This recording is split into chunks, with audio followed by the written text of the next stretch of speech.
టీఎఫ్ఐలో ఉన్న ప్రాబ్లమ్స్‌లో one of the major problem ticket hikes. రీసెంట్‌గా మనం అబ్జర్వ్ చేస్తే ఆల్మోస్ట్ అన్ని మూవీస్‌కి టికెట్ హైక్స్ ఇస్తున్నారు. హైక్స్ ఇవ్వడం అంటే అంతో ఇంతో కాదు. 300, 500 ఇలా ఎంత పడితే అంత రేట్స్ పెంచుతున్నారు. అసలెందుకు ఇలా చేస్తున్నారు? Is it really good for audience and film industry? అసలు ఇలా ఇవ్వడం తప్పా? రైటా? అని అలాగే దీనివల్ల ఆడియన్స్ ఎలా ఎఫెక్ట్ అవుతున్నారని ఈ వీడియోలో మాట్లాడుకుందాం. మంచి సినిమాని తెలుగు ప్రేక్షకులు ఎప్పుడూ ఆదరిస్తారు. తెలుగు ఆడియన్స్ అంటే చాలా స్పెషల్ బికాస్ ఇక్కడ అంత పెద్ద యాక్షన్ బాబు లాంటి సినిమా కూడా ఆడుతుంది. అండ్ దెన్ ఇప్పుడు సీతమ్మాపేటలో సినిమా చెట్టు లాంటి సినిమా కానీ Correct. సాగర సంఘం Telugu audience been very special for me. Telugu వాళ్ళు మంచి సినిమాలకు బ్రహ్మరథం పడతారు అన్నాడు. The way Telugu audience love cinema, I don't think anywhere in the country they love cinema like that. They go to the film to see why it is bad. వేరే industries నుంచి వచ్చే actors అందరూ Telugu audience మంచి సినిమాని encourage చేస్తారని అంటారు. ఎంత support చేస్తే మాత్రం తెలుగు ఆడియన్స్‌ని అంత గ్రాంటెడ్‌గా తీసుకుంటారా? వద్దాం మళ్ళీ ఆ టాపిక్ దగ్గరికి వద్దాం. ముందుగా అసలు మన పాస్ట్ గురించి తెలుసుకుందాం. ఒకప్పుడు మూవీ టికెట్ ప్రైసెస్ ఇలా ఉండేవి కాదు. మన ఫాదర్ జనరేషన్‌లో అయితే సినిమా టికెట్ రూ. 5, రూ. 10 ఇలా ఉండేవి. ఆఫ్‌కోర్స్ అప్పుడంత బడ్జెట్ కూడా లేవనుకోండి. కాలం మారే కొద్దీ మూవీస్‌లో వాటికి పెట్టే బడ్జెట్స్‌లో చాలా తేడా వచ్చింది. అందరూ అనుకున్నట్టు ఇదంతా మొదలైంది రీసెంట్‌గా వచ్చిన 'పుష్ప 2' వల్లో లేదా 'ట్రిపుల్ ఆర్', 'సలార్' మూవీస్ వల్లో కాదు. తెలుగు స్టేట్స్‌లో టికెట్ హైక్స్ మెయిన్‌గా స్టార్ట్ అయింది 'బాహుబలి' మూవీ నుండి. బిఫోర్ 'బాహుబలి' నాకు గుర్తున్నంత వరకు ఆల్మోస్ట్ ఏ మూవీ వచ్చినా ఈవెన్ అది ఎంత పెద్ద స్టార్ హీరో మూవీ అయినా సరే కాస్ట్ నేల టికెట్ అయితే 50 ఆర్ 70 అండ్ బాల్కనీ 100 ఆర్ 150 ఉండేవి. బట్ 'బాహుబలి' మూవీ పెద్దదవటం వల్ల అంత బడ్జెట్ రికవర్ అవ్వాలి కాబట్టి టికెట్ హైక్స్ ఇచ్చారు.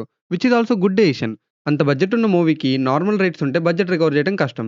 So for that ticket rate hike చేయడం అనేది జస్టిఫై చేస్తుంది. పోస్ట్ 'బాహుబలి' ఎరా పాన్ ఇండియా కల్చర్ స్టార్ట్ అయింది. దీంతో పాటు టికెట్ రేట్స్ పెంచడం కూడా స్టార్ట్ చేశారు. ఫస్ట్ టికెట్ హైక్స్ అంటే సింగిల్ స్క్రీన్స్‌లో 150 ఉన్న టికెట్ 200 చేసేవాళ్ళు. ప్రెజెంట్ 200 కూడా కాదు. ఏకంగా కొన్ని మూవీస్‌కి 250, 300 కూడా పెడుతున్నారు. ఎందుకు ఇంత రేట్స్ పెంచుతున్నారని అడిగితే ప్రొడ్యూసర్స్ ఇచ్చే రీజన్ బడ్జెట్. ఈ మధ్య పాన్ ఇండియా అని చెప్పి స్టోరీకి అవసరం ఉన్నా లేకపోయినా స్కేల్ పెంచాలని పెద్ద పెద్ద బడ్జెట్స్ పెట్టి మూవీస్ తీస్తున్నారు. ప్రతి ఇండస్ట్రీ నుండి ఒక్కొక్క యాక్టర్‌ని తీసుకొస్తున్నారు. కొన్ని మూవీస్ వరకు అంటే ఇది ఓకే. బట్ కొన్ని మూవీస్ ఉంటాయి. వాటికి అసలు ఇంత బడ్జెట్ పెట్టాల్సిన అవసరం లేదు. స్టిల్ పెడుతున్నారు. ఇక్కడ అన్నెసెసరీ బడ్జెట్ పెట్టడం వల్ల మూవీ హిట్ అయ్యి రికవర్ అయితే ఫైన్. బట్ బై ఛాన్స్ మూవీకి negative talk or mixed talk వచ్చిందో బడ్జెట్‌లో హాఫ్ కూడా రికవర్ అవ్వట్లేదు. రీసెంట్‌గా నేను 300 పెట్టి 'ఓజీ' మూవీ చూసాను. ఆ 300 ప్రైస్ కూడా మూవీ రిలీజ్ అయిన థర్డ్ డేకి. యాక్చువల్‌గా 'OG' budget 200-250 crores. Pawan Kalyan గారికున్న స్టార్డమ్‌కి సినిమా బావుంటే ఈజీగా రికవర్ అయిపోద్దామని. బట్ 300 పెట్టారు టికెట్ ప్రైస్. ఎందుకు? ఈవెన్ 600 క్రోర్స్ బడ్జెట్ ఉన్న మూవీకి కూడా ఒకప్పుడు 250 హైక్ ఇచ్చారు కదా!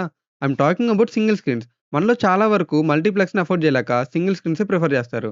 కానీ అందులో కూడా టికెట్ హైక్స్ భారీగా ఉన్నాయి. దీనికి మళ్ళీ 2 సైడ్స్ ఉన్నాయి. ఒక టైప్ ఆఫ్ ఆడియన్స్ కంప్లీట్‌గా థియేటర్‌కి వెళ్ళకుండా ఎలాగో 4-5 వీక్స్‌కి ఓటీటీకి వచ్చేస్తుంది కదా అని ఇంక థియేటర్‌కి వెళ్ళడం మానేస్తున్నారు. ఇంకో type of audience mainly youth. డబ్బులున్నా లేకపోయినా ప్రతి సినిమాకి వెళ్ళాలి, టీఎఫ్ఐ బావుండాలి ఇలాంటి మోటివ్స్‌తో లోన్ యాప్స్ నుండి మనీ తీసి మరీ వెళ్తున్నారు. మనీ ఉన్నవాళ్ళు అన్ని సినిమాలని అఫోర్డ్ చేయగలరు. బట్ అందరూ అలా కాదు కదా! సో మేజర్‌గా ఎఫెక్ట్ అయ్యేదైతే ఆడియన్సే. ఎటు తిరిగి మల్టీప్లెక్సెస్‌లో హై ప్రైజెసే ఉంటాయి. ఇది మనందరికీ తెలుసు. ఇది జస్ట్ నార్మల్ షో టికెట్ ప్రైజే. దీనికి తోడు 'పుష్ప 2' దగ్గర నుంచి ప్రీమియర్స్ మొదలుపెట్టారు. ఒకప్పుడు కూడా ఉండేవి. ఫ్యాన్ షోస్ అని మార్నింగ్ 3 ఏఎంకి అలా. బట్ రిలీజ్ డేట్‌కి ముందు రోజు రేర్‌గా రిలీజ్ అయ్యేది. ఐ స్టిల్ రిమెంబర్ నేను 'అరవింద్ సమేత' మూవీ ఫ్యాన్ షోకి వెళ్ళా. అప్పుడు ఈవెన్ 3 ఏఎం షో ప్రైస్ 200. ఇప్పుడు అదే ప్రీమియర్ షో మళ్ళీ వేస్తే ఖచ్చితంగా ప్రైస్ 1000కి తగ్గకుండా పెడతారు. ప్రీమియర్‌కి ఇంత కాస్టా అని అడిగితే ఏమంటారు? సింపుల్. సినిమా ముందు చూడాలనుకున్న వాళ్ళు ఏ 500, 1000 పెట్టి కొంటారు. లేదంటే 1 ఆర్ 2 వీక్స్ ఆగితే ప్రైజెస్ తగ్గుతాయి కదా! అప్పుడు వెళ్లి చూస్తారు. మా మూవీ బడ్జెట్ ఎక్కువుంది. లాంగ్ రన్‌లో థియేటర్స్‌కి ఎవరు రావట్లేదు. సో ఫస్ట్ వీక్‌లోనే మాక్సిమం కలెక్షన్స్ తెచ్చుకోవాలి. లేకపోతే బడ్జెట్ రికవర్ అవ్వడం కష్టం అంటారు. వాళ్ళన్న దానిలో కూడా కొంతవరకు నిజం ఉంది. రీసెంట్ టైమ్స్‌లో ఆడియన్స్ థియేటర్‌కి వెళ్ళడం తగ్గిచ్చేశారు. ఇప్పుడంటే మూవీ హిట్ అయిందా లేదా అని కలెక్షన్స్ చూస్తున్నాం. కానీ మన చిన్నప్పుడు గుర్తుంటే కలెక్షన్స్ గురించి అసలు ఉండేది కాదు. మూవీ ఎన్ని సెంటర్స్‌లో ఆడిందనేదే ఉండేది. 'ఇంద్ర', 'మగధీర', 'పోకిరి' ఇలాంటి మూవీస్ థియేటర్‌లో 100 డేస్ ఆడేవి. 100 డేస్ ఆడితే 100 డేస్ ఫంక్షన్ చేసి సెలబ్రేట్ చేసేవారు. ప్రెజెంట్ అంతా కలెక్షన్స్ అయిపోయింది. 'మా హీరో' మూవీకి ఫస్ట్ డే ఓపెనింగ్స్ ఎంతొచ్చింది? 1000 క్రోర్స్ కలెక్ట్ చేసిందా లేదా అని. మీ హీరోకి ఆర్టీసీ క్రాస్ రోడ్స్ రికార్డు ఉందా? మరెందుకురా నీకు? దీంతో పాటు ఆఫ్టర్ కోవిడ్ ఆడియన్స్ థియేటర్‌కి ఎక్కువ రావట్లేదు. దీనికి వేరియస్ రీజన్స్ ఉన్నాయి. టికెట్ హైక్స్, ఓటీటీలోకి వచ్చాక చూసుకుందామని ఇలాంటివి. అసలు దీనికి వన్ ఆఫ్ ది రీజన్ కూడా ప్రొడ్యూసర్సే. మూవీకి ఓటీటీ విండో 4 వీక్స్‌కి పెడుతున్నారు. 1 మంత్‌లోనే ఓటీటీలోకి మూవీ వస్తున్నప్పుడు అంతంత మనీ పెట్టి థియేటర్‌కి వెళ్ళాల్సిన అవసరం ఏంటి అనేది ఆడియన్స్ ఫీల్ అవుతున్నారు. ఈవెన్ వాళ్ళు అనుకునే దానిలో కూడా నిజముంది. ఫర్ ఎగ్జాంపుల్ ఒక ఫ్యామిలీ సమ్ ఎక్స్ అనే సినిమాకి వెళ్ళాలనుకుంటే 4 మెంబర్స్‌కి కలిపి రూ. 1000 టికెట్స్‌కే అయిపోతున్నాయి. పోనీ అది కూడా కొని మూవీకి వెళ్ళాక ఇంటర్వెల్‌లో ఏమైనా కొందామంటే పాప్‌కార్న్ ప్రైజెస్ 100, 200 మల్టీప్లెక్స్‌లో 300 ఇలా కూడా ఉన్నాయి. ఇవైతే టికెట్ ప్రైజెస్ కన్నా ఇంకా ఎక్కువ. ఇప్పుడు ఒక ఫ్యామిలీ ఒక మూవీకి 1000, 2000 పెట్టే బదులు అదే మనీతో 2, 3 మూవీస్ చూడొచ్చు సేమ్ ఫ్యామిలీ. సో, ఆ ఫ్యామిలీ ఏం ఆలోచిస్తారంటే main OTT platform subscriptions per month 1000 దాకా అవుతున్నాయి. ఓటీటీ సబ్స్క్రిప్షన్ తీసుకుంటే ఒక ఈ మూవీ ఏంటి? వరల్డ్ వైడ్‌గా ఎన్నో మూవీస్ మంచి కంటెంట్ ఉన్నవి ఫ్యామిలీతో కూర్చొని టీవీలో చూడొచ్చు కదా అనుకుంటారు. ఫ్యామిలీస్ థియేటర్‌కొచ్చినప్పుడే మూవీ లాంగ్ రన్‌లో బావుంటుంది. ఫ్యాన్స్ ఫస్ట్ వీక్‌లోనే మూవీ చూస్తారు. బట్ లాంగ్ రన్‌లో జనరల్ ఆడియన్స్ ఇంపార్టెంట్. యెస్ నిజమే. ఈ ఓటీటీలో చూస్తే థియేటర్‌లో చూసిన ఫీల్ రాదు. థియేటర్ ఎక్స్‌పీరియన్స్ వేరు. బట్ అంత ప్రైస్ పెట్టి వెళ్ళాలా? ఈవెన్ చాలా థియేటర్స్ మూతపడిపోతున్నాయి రన్ చేయలేక.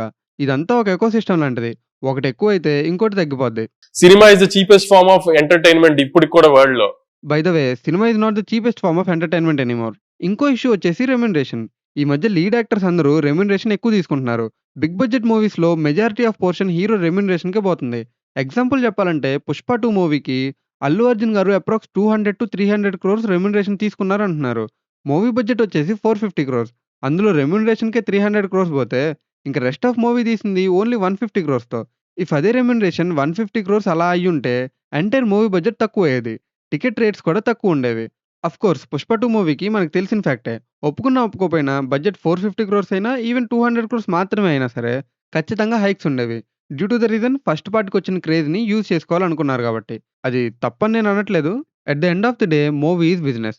మూవీ ఎంత ఆర్ట్ ఫార్మ్ అయినా సరే it is a business. For example ఒక మూవీ బడ్జెట్ 400 క్రోర్స్ అనుకుందాం. ఈ 400 క్రోర్స్ బడ్జెట్‌లో 200 క్రోర్స్ హీరోకి పోతాయి. మిగిలిన 200 rest of actor salary plus ప్రొడక్షన్‌కి వెళ్ళిందనుకుందాం.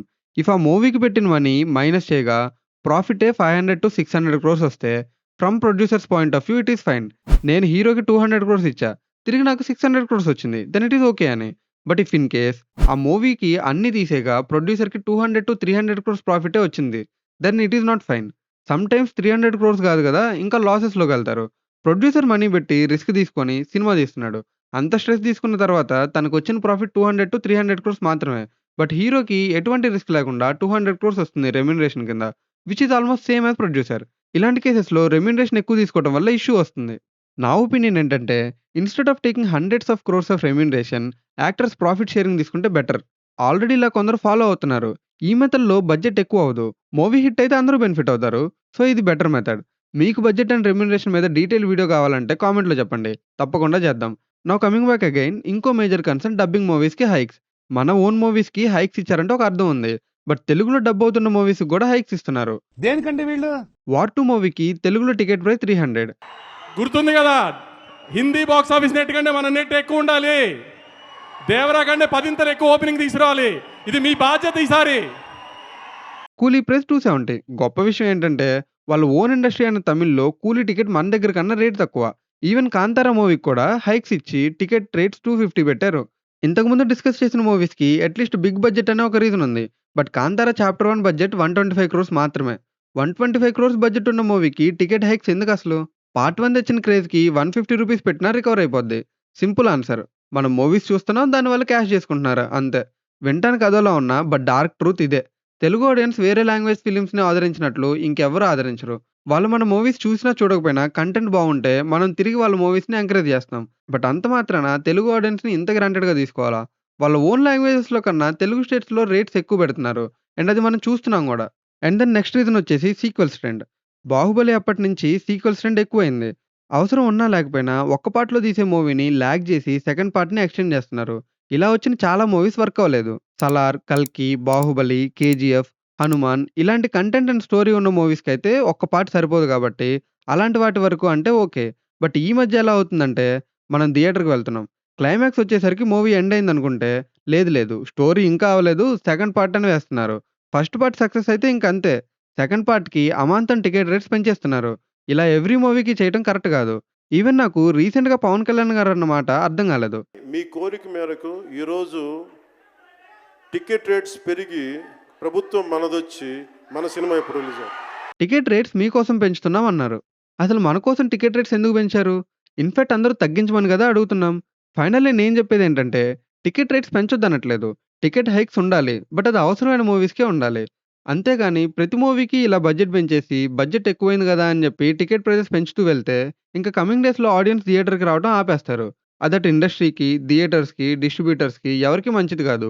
ఒకవేళ హైక్స్ ఇచ్చినా మినిమమ్ హైక్స్ ఉండాలి. మరీను 300, 500, 1000 కాదు. టికెట్ ప్రైస్ తక్కువ ఉంటే ఆడియన్స్ కూడా లాంగ్ రన్‌లో థియేటర్‌కొస్తారు. బడ్జెట్ రికవర్ అయిద్ది. అండ్ ఆల్సో ఓటీటీ డీల్ మరీ 4 వీక్స్‌కి కాకుండా 8 ఆర్ 10 వీక్స్‌కి పెడితే బెటర్. అఫ్‌కోర్స్ ప్రొడ్యూసర్స్ నెగోషియేట్ చేస్తున్నారు. బట్ ఓటీటీ వాళ్ళు ఒప్పుకోవట్లేదు. ఫాస్ట్‌గా ఓటీటీకి ఇస్తేనే మూవీకి ఎక్కువ మనీ ఇస్తాం అంటున్నారు. సో ప్రొడ్యూసర్స్ కూడా సేఫ్ సైడ్ ఉండటానికి వాళ్ళకిచ్చేస్తున్నారు. ఇది షార్ట్ టర్మ్‌లో బానే ఉన్నా లాంగ్ టర్మ్‌లో వాళ్ళకే ఎఫెక్ట్ చూపిస్తుంది. తెలంగాణ గవర్నమెంట్ టికెట్ హైక్స్ ఇవ్వమని చెప్పారు. బట్ ఆంధ్రాలో అయితే ఇది ఇంకా కంటిన్యూ అవుతుంది. ఐ హోప్ త్వరగా ఈ ఇష్యూని అడ్రెస్ చేస్తారని. ఐ హోప్ మీకు మా థాట్ అర్థమైందనుకుంటున్నాం. ఈ వీడియో స్పెసిఫిక్‌గా కొన్ని మూవీస్‌ని ఉద్దేశించి కాదు. ఒక కామన్ ఆడియన్‌కి అందుబాటులో మూవీ ఎంటర్‌టైన్‌మెంట్ ఉండట్లేదని. ఫైనల్‌గా ఒకటే బాస్, ఆడియన్స్ మారితేనే ఇండస్ట్రీ మారుతుంది. డిమాండ్‌ని బట్టే సప్లై ఉంటుంది. మీకు ఈ వీడియో నచ్చిందనుకుంటున్నాం. మేము చెప్పిన పాయింట్స్ మీకు వాలిడ్ అనిపిస్తే వీడియో లైక్ చేసి షేర్ చేయండి. మీ ఒపీనియన్ ఏంటో కామెంట్ చేయండి. ఇలాంటి మరెన్నో ఇంట్రెస్టింగ్ మూవీ రిలేటెడ్ కంటెంట్ కోసం అమిగో టాకీస్ ఛానల్‌ని సబ్స్క్రైబ్ చేసుకోండి. See you in the next video. Until then take care. Bye by.